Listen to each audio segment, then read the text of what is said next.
আজকে আমাদের একটা ইনভিটেশন আছে, অ্যানিভার্সারি পার্টি। তো সেখানে মা কি শাড়ি পরবে বুঝে উঠতে পারছে না।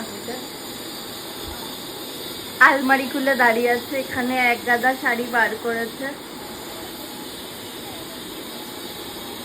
শাড়ি নেই আমার। এই আমি একটা কিনে দিয়েছিলাম, ওটা পরা হয়ে গেছে, ফেসবুকে ফটো ছাড়া হয়ে গেছে বলে আর পরবে না। আমার ওরম কোনো ব্যাপার নেই।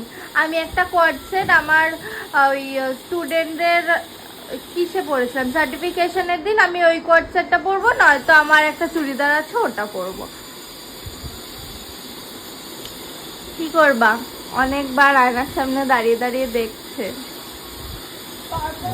তোর মাকে বললাম যে যাবে যখন আর কিনে নিয়ে আসতে হবে খাবারে। এটা মানাবে না।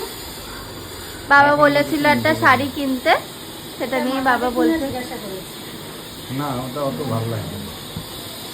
ভালো কি লাগছে একটা না। শাড়ি। বিচ্ছিরি শাড়ি বললো বাবা এটা। তাহলে এটা তো ওই ওই তোমাকে ওই পেয়েছে। তুমি কালো শাড়িটা বার করো না। এই তো আমি তোমাকে বললাম ওই যে প্যারট গ্রিন কালারের ওই শাড়িটাই পরতে, ওটা বার করো, একবার দেখাও ভিডিওতে। বললাম যে একটা কিনে নিয়ে আসে 1000 টাকা দিয়ে আর একটা অন্য কালারের কিনে নিয়ে আসে। এই যে এইটা আমি বলছিলাম পরতে, এটা আমার বেশ ভালো লাগছিল। এটাও মা পরেছে অনেকবারই, কিন্তু এটা অনেক দিন বাদ পরা হবে যদি আজকে পরে। ও বাবা, এটা ভালো লাগছে, এটা ভালো লাগছে। ওই ব্ল্যাকটা হলো মানে এটা করবো। কোনটা Finally সেইটা পরছি। ফাইনালি এটা ডিসাইড হলো, আদ্যিকালের একটা শাড়ি। এটা আমার খুব ফেভারিট একটা শাড়ি। কত বছর আগের, এটা অনেক বছর আগের শাড়ি, বাবা এনে দিয়েছিল। 12 বছর। 12 বছর আগের একটা শাড়ি আদ্যিকালে বার করেছে। তো এখন এটা পার্টি ওয়্যার শাড়ি। দেখো মানাবে তো এটা? বাবা হচ্ছে গ্রিন ফ্ল্যাগ দিয়ে স্টাইল দিয়েছে। করতে হবে, দেখলে এমনি 800 টাকা হবে।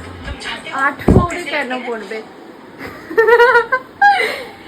তাহলে ফাইনাল লুকটা তোমাদের সাথে অবশ্যই শেয়ার করবো, আমাদের সবাইকে রেডি হয়ে কিরকম কি লাগছে। তো মা এই শাড়িটা ফাইনালি পরছে। তো চলো, আমাকে একটু মুখটা মেকআপ করে দে আর চোখটা আমি নিজে করে নেব। ফেস মেকআপ আমি করে দেবো। মেকআপটা মাকে এখন আমার মেকআপ করে দিতে হবে। আগে আমি নিজের ড্রেসটা পরে নিই, তুমিও শাড়িটা পরে নাও, তারপরে মেকআপ করবো। এত গরম তো আবার অসুবিধা হবে।